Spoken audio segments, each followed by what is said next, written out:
தேவனுக்கே மகிமை உண்டாவதாக. கர்த்தர் உங்களோடு பேச போகிறார், உன்னோடு பேச போகிறார். உன்னுடைய பிரச்சனைக்கு ஒரு முடிவு இருக்கிறது. உனக்கு ஒரு காரியத்தை கர்த்தர் சொல்ல இருக்கிறார். அது என்னவென்றால், நீ கலங்க வேண்டாம். உன்னை படைத்த தேவன் நான் உனக்கு நேரிடுகிற எல்லாவற்றையும் அறிந்து கொண்டிருக்கிறேன். நீ கலங்காதே, உன்னுடைய விண்ணப்பம் கேட்கப்பட்டது என்று கர்த்தர் சொல்லுகிறார். ஆண்டவரே, இந்த மாலை வேலைக்காக உமக்கு நன்றி செலுத்துகிறோம். கர்த்தாவே, இந்த பகல் முழுவதும் எங்களோடு கூட இருந்தீர். இந்த ராத்திரியும் மாலையும் எங்களுக்கு கொடுத்திருக்கிறீர். இந்த நாளும் கர்த்தாவே அநேகம் இருக்கின்றவரே. ஆண்டவரே கர்த்தாவே, உம்முடைய பிள்ளை வெளிச்சம் கிடைப்பதாக, உம்முடைய நன்மை கிடைப்பதாக, பரத்திலிருந்து இறங்கி வருவீராக, கண்ணீரை துடைப்பீராக, தைரியப்படுத்துவீராக. உலகத்தில் சகல நாட்களில் எங்களோடு கூட இருக்கிற தேவன் இந்த தம்பியோடு இருப்பீராக. அவருடைய பிரச்சனைக்கெல்லாம் ஒரு முடிவை கொண்டு வருவீராக. இரட்சகர் இயேசு மூலம் வேண்டுகிறேன் நல்ல பிதாவே, ஆமேன் ஆமேன். 146 கர்த்தருக்கு பிரியமானவர்களே, மைக் லைக் போட்டி, மைக் போட்டி, ஒலிபெருக்கி போட்டி. சங்கீதம் 146:2, நான் உயிரோடு இருக்க மட்டும் கர்த்தரை துதிப்பேன், நான் உள்ளளவும் என் தேவனை கீர்த்தனம் பண்ணுவேன். அருமையான சகோதரனே, இந்த நாளிலும் மைக் லைக் போட்டி. இன்றைக்கு நடத்த முடிந்த தேர்தலிலே மைக் லைக் போட்டி நடந்தது. ஒலிபெருக்கியிலே யார் ஆழமான கருத்துக்களை, மக்களை கவருகிற ஒரு கருத்துக்களை கொடுக்கிறார்களோ அவர்கள் அதிக கைதட்டலை பெறுகிறார்கள். அவ்விதமாக இப்பொழுது மைக் லைக் போட்டி நடந்து முடிந்து இருக்கிறது. ஆதி காலத்திலே பார்க்கின்ற பொழுது அப்போஸ்தலர் 20ஆம் அதிகாரத்திலேயும் இப்படி ஒரு மைக்கிலே ஒருத்தர் ஒலிபெருக்கிலே அதிக நேரம் பிரசங்கம் பண்ணி கொண்டிருந்தார். அங்கு பார்க்கின்ற வேளையிலே அப்போஸ்தலர் 20:9-10, அப்பொழுது ஐத்தி என்னும் பெயர் கொண்ட ஒரு வாலிபன் ஜன்னலில் உட்கார்ந்திருந்து பவுல் நேடு நேரம் பிரசங்கம் பண்ணி கொண்டிருக்கையில் மிகுந்த தூக்கமடைந்து நித்திரமயத்தினால் சாய்ந்து 3ஆம் மெத்தையிலிருந்து கீழே விழுந்து மரித்தவனாய் எடுக்கப்பட்டான். உடனே பவுல் இறங்கி போய் அவன் மேல் விழுந்து அவனை அணைத்து கொண்டு, கலங்காதிருங்கள், இவன் உயிர் இவனுக்குள் இருக்கிறது என்றான். அந்த காலத்து ஆல்நெட் பிரேயரில் இது நடக்கிற காரியம்தான். இந்த ஐத்திக்கு மாத்திரம் தூங்கி இருக்க மாட்டான். ஒருவேளை அன்றைக்கி 500 பேர் இருந்தாங்கன்னா 25 பேராக கண்டிப்பாக தூங்குவாங்க. நான்லாம் என்னை ஆல்நைட் ப்ரேயருக்கு யாராவது கூப்பிட்டாங்கன்னா, ஆல்நைட் ப்ரேயர் நடந்துருக்காங்க, எவனா தூங்கிட்டு இருப்பான். தம்பி பச்சை சட்டை, அந்த பச்சை சட்டை எழுப்புங்கன்னு எழுப்பி விடுவேன். எழுப்பி விட்டு, தம்பி ஒரு கதை சொல்ல போகிறேன் தம்பி, கேட்டுட்டு தூங்குமே. எல்லோரும் சிரிப்பாங்க. அடுத்தபடியாக யாராவது பைபிள் வாசிக்கணும், ஒரு பைபிள் ரீடிங் கொடுக்க வேண்டியிருந்துன்னா தூங்குற அம்மாவை பார்த்து அந்த அம்மா கொஞ்சம் எழுப்புங்க, அம்மா உங்களுக்கு தான் பைபிள் ரீடிங் கொடுக்கணும் தான், அதனால தான் நான் உங்களை எழுப்ப சொன்னேமே. இப்படியாக ஆல்நைட் ப்ரேயரில் எல்லாரையும் நான் விழிப்புக்குள்ளாக வைத்து கொள்வேன். அதனால் ஆல்நைட் ப்ரேயர் நான் போயிட்டு, நான் 2ஆவது தடவை அந்த இடத்துக்கு போனேன்னா எல்லோரும் ஓரளவு கொஞ்சம் தூங்காமல் இருப்பாங்க. நான் என்ன சொல்ல வரேன்னா, இங்கே மைக் லைக் போட்டி, அதாவது ஒலிபெருக்கி போட்டி நடந்து கொண்டு இருக்கிறது. அதில் பேச்சாளர் பவுலடிகளார் இன்டர்நேஷனல் ஸ்பீக்கர், இந்த உலகத்தில் என்றென்றும் நம்பர் 1 பிரசங்கியாராக இருந்து கொண்டிருக்கிற, வளம் வந்து கொண்டிருக்கிற பவுலடியார் பிரசங்கம் பண்ணி கொண்டிருக்கிறார்.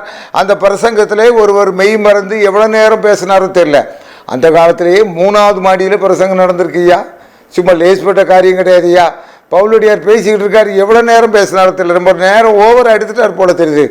பொத்துனி ஒருத்தர் விழுந்தான். விழுந்தது பெரிய காரியம் அல்ல. இன்னைக்கு அவன் விழுந்ததுனால தான் ஐத்திக்கு கின்னஸ் புக்கில் இருக்கார். அன்றைக்கி ஒரு 1000 பேர் வந்திருக்கலாம், 999 பேர் அவுட்டு தானே, ஐத்திக்கு கின்னஸ் புக்கில் வரணும்னு இருந்திருக்கு. அதனால் விழுந்தார். நான் என்ன சொல்கிறேன், இந்த மாம்சம், இந்த தூக்கம், இது பெருசு கிடையாது. ஆண்டவர் அங்கே போகிறாரு, வேலை நின்று அங்கே ஜெபம் பண்ணிட்டு கிடக்கிறாரு. பேதுரு நல்லா கொரட்டை விட்டு தூங்குறாரு. அவர் எந்த இடத்துலையும் பேதுருக்கு தூக்கம் வரும் பொழுது, பேதுருவே 1 மணி நேரமாக விழித்திருக்க கூடாதா, மாம்சம் பலவீனம் உள்ளதான், ஆவி உற்சாகம் உள்ளது, ஆண்டவரே ஒத்துக்கிட்டார். ஆக ஐத்தியுடைய பலவீனத்தை இன்றைக்கு நான் உங்களுக்கு மென்ஷன் பண்ணலை, ஒரே ஒரு வார்த்தையை தான் நான் கொண்டு வரேன். இப்போ உடனே பவுல் 10ஆவது வசனம் அப்போஸ்தலர் 20:10, உடனே பவுல் இறங்கி போய் அவன் மேல் விழுந்து அவனை அணைத்து கொண்டு, கலங்காதிருங்கள், இவன் உயிர் இவனுக்குள் இருக்கிறது என்றான். ஐயா, எல்லாரும் செத்து போனான்னு வச்சுட்டா ஐயா.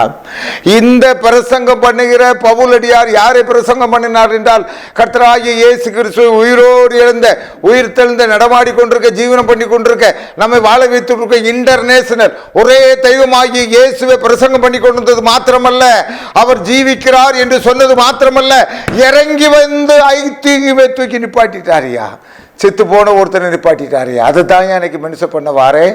நாங்கள் ஆராதிக்கிற தேவன், நீ விழுந்து விழுந்து வணங்கி கொண்டிருக்கிற தேவன் இயேசு கிறிஸ்து நேற்றும் இன்றும் மாறாதவராக இருக்கிறார். அவராலே முடியாத காரியம் ஒன்றுமில்லை. இறந்து போன ஐத்தீகை உயிர்ப்பித்த தேவன் இறந்து போன உன் தொழிலை உயிர்ப்பிக்க மாட்டாரோ? இறந்து போன உன்னுடைய கவலைகளை ஆண்டவர் மாற்றி தரமாட்டாரோ? இறந்து போன உன்னுடைய துக்கத்தை தேவன் புதுப்பித்து தரமாட்டாரோ? பவுலடியார் பிரசங்கித்த அதே இயேசுவை தான் நான் பிரசங்கித்துக் கொண்டிருக்கிறேன். இந்த இயேசு கிறிஸ்து உன்னுடைய எல்லா பிரச்சனைக்கும் அவர் தீர்வாக இருக்கிறார். அவர் முடிவாக இருக்கிறார். ஐத்துவே அப்படியாக விடவில்லை. அவனுடைய தூக்கம் கலைந்தது. அவன் உயிர் பெற்று எழுந்தான். இன்றைக்கு உன்னுடைய தூக்கம் கலைய வேண்டுமாறு நான் உனக்காக நான் உன்னிடத்தில் நான் கூறிக்கொண்டிருக்கிறேன். நீ நம்பிக்கொண்டிருக்கிற, நாங்கள் பிரசங்கித்துக் கொண்டிருக்க இந்த தேவன் ஜீவனுள்ள தேவனாக இருக்கிறார். நடந்து முடிந்த தேர்தலிலே யாரோ என்னெல்லாமோ சொன்னார்கள். ஆனால் தேவன் ஜீவனுள்ளவராக இருந்தார். இதையாவது நீ அசை போட்டு பார்க்க மாட்டாயா? கர்த்தர் இடத்திலே இருக்கிறது. மனுஷன் என்ன பிளான் பண்ணினால் என்று கர்த்தர் தான் ஜெயித்தார். கர்த்தர் தான் ஜெயிக்க வைப்பார். கலங்காதிருங்கள், இவன் உயிர் இவனுக்குள்ளாக இருக்கிறது என்று செத்து போனவனை எங்க திரும்ப தூக்கி கொண்டு வந்தாய்யா. வெறும் பிரசங்கம் மாத்திரம் பண்ணலையா. இயேசு கிறிஸ்து ஜீவிக்கிற தேவனாக இருக்கிறார்.